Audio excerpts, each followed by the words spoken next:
The Wheel of Fate drops on June 11th, which is 1 week after the new events in MCOC for June go live, as well as the new Saga. It's quite exciting to see some new pieces of endgame content, and the direction that Kabam are taking does feel like it is adopting a new flavour. There will be difficulty elements to stuff, but there seems to be something that is a bit better from a accessibility and respect side of things. What the heck are you talking about? If you know, in game over the last, say, year or 2 years, there's been some content that's been very much Everest and Endgame seem to be two different things. Everest content, I think, seems to be more your Epic of Pains, your Necropolis, and I think Eternity of Pains, which I've not 100%ed it, but I don't think I actually need to, especially because this one I think only gives like a profile picture. Anyway, that's kind of like, that's not the point, right? But the extent of like those, plus what endgame content is for the likes of Karina's challenges, things that by doing a Karina's challenge, you might be like, oh, shouldn't you do all of them? Well, they become a bit irrelevant on a rewards at a certain point. Yes, there's rare champions that are within there, like Stark Enhanced Spider-Man.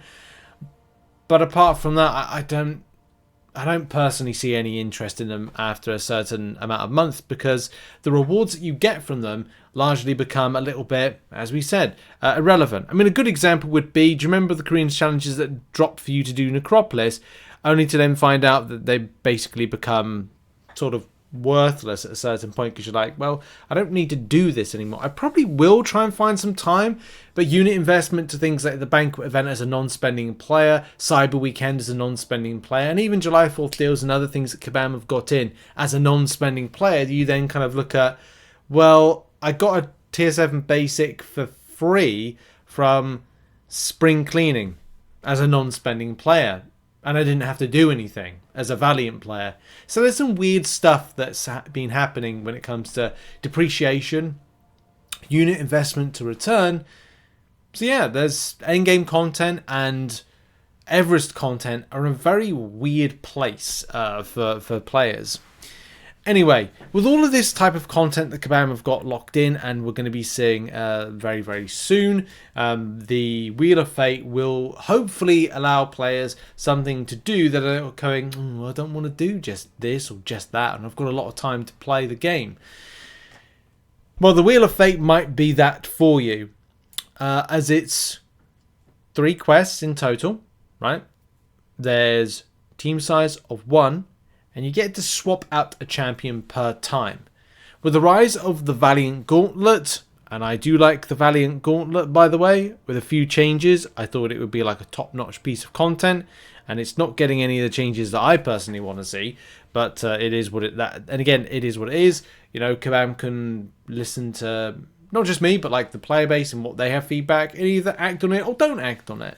It's still a good piece of content. I actually relatively enjoyed it, but it is very restrictive to the like a roster. You will have to build a roster with depth, and you'll have to be very careful on champion choices for stuff. We'll talk about like that when it comes to the new season. But I love the new month of Valiant Gauntlet.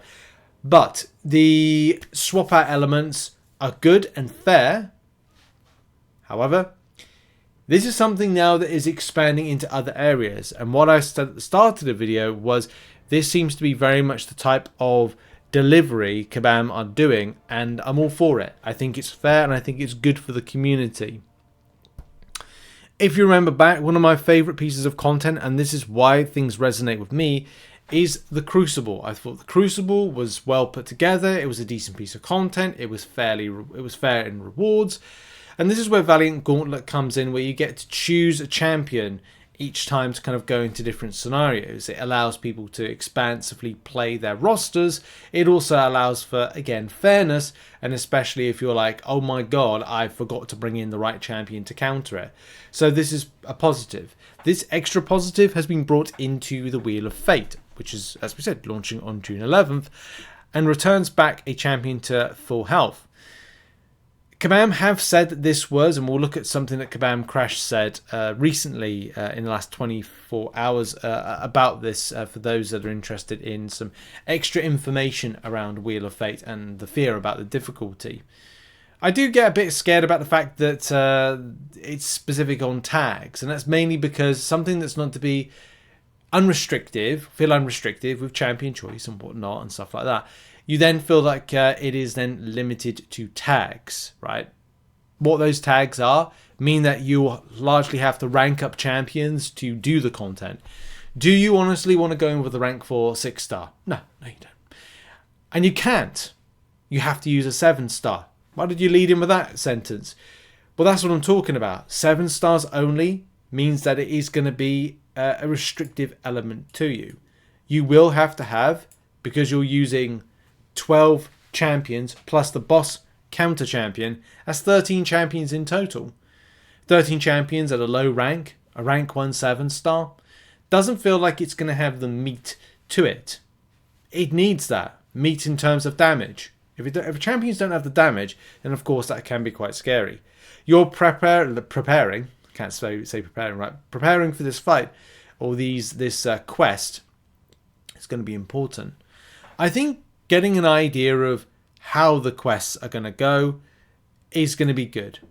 You'll do a quest 1 which on the face of it is meant to be more like an easier one. I would welcome people to do quest 1. Well, I assume you have to do quest 1 to quest 2 to quest 3. At least if you do that on the first quest 1, you can get a flavour of, is this going to be difficult? Is this going to be okay? Is this going to be a challenge? What this is going to be. And also the right champions to take this on. One champion might be better than the others. Granted, if there's 2 cosmic champions of the 12, that you're like, right, if I use a champion against Serpent and then I need a champion against Deathless Thanos, and you're like, well, this got this Mystic champion, it's going to be really good.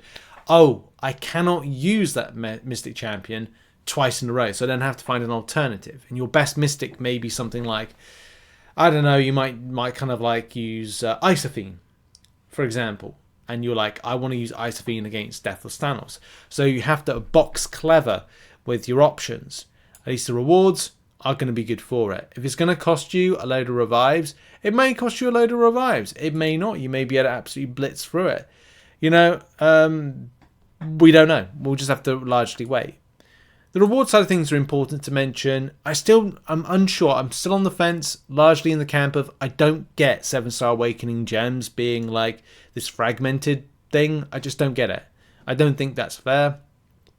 In the amount given out back to the player base, these should be more regularly given out because there's no point to them. They're kind of not of value. 7-star Nexus and the Selector in general is going to be interesting because you'll be like, I could get a 7-star Spiral. I mean, it sucks if you spent a lot of units on it, on the champion, figuring that you're going to get that. And there's one rank 4 you can get from this as well. So this is quite exciting for those that want to get a 7-star rank 4.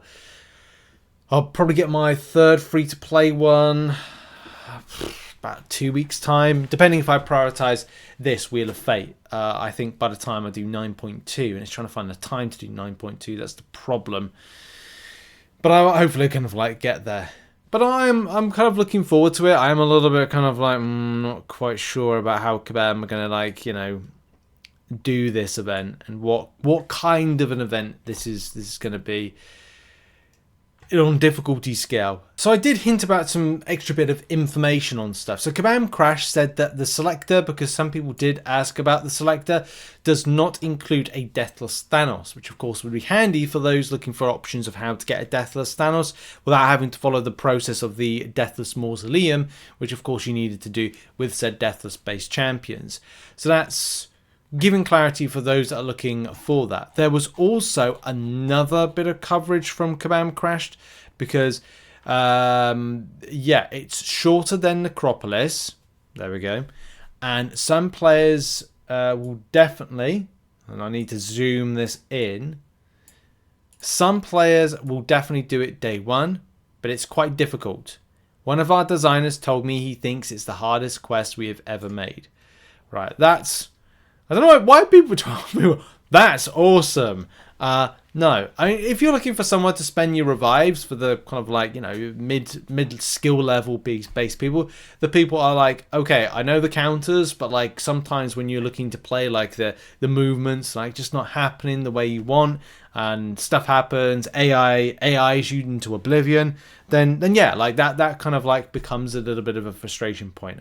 Probably the same thing with me. Like, I don't like new Endgame and Everest content coming in prior to the AI improvements. I'd rather have any kind of AI improvements in now. But this is MCOC, this is Kabam, this is like how it works. Like they'll put stuff out, and you know, if you're like being AI'd into oblivion, bugged into oblivion, like it just becomes a bit frustrating. But same thing, different year. We'll see though. You got to be hopeful and optimistic, but we'll have to see. I'm just interested in the counters, but also I'm interested in how restrictive or not so restrictive elements of having 12 individual champions, and also the champion pool gets smaller each quest.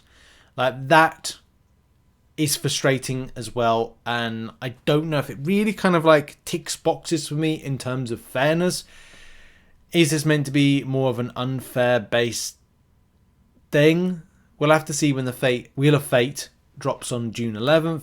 How restrictive, how frustrating, and how expansive we can be with our rosters when it comes to taking down this particular content. I know we've done it before. Korean's challenges are very specific to go, oh, you know, you can only use this small pool of champions. It's just depending on who are the enemies.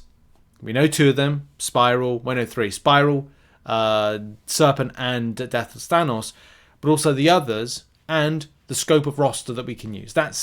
And who we have to rank up, because you will be forced to rank up champions.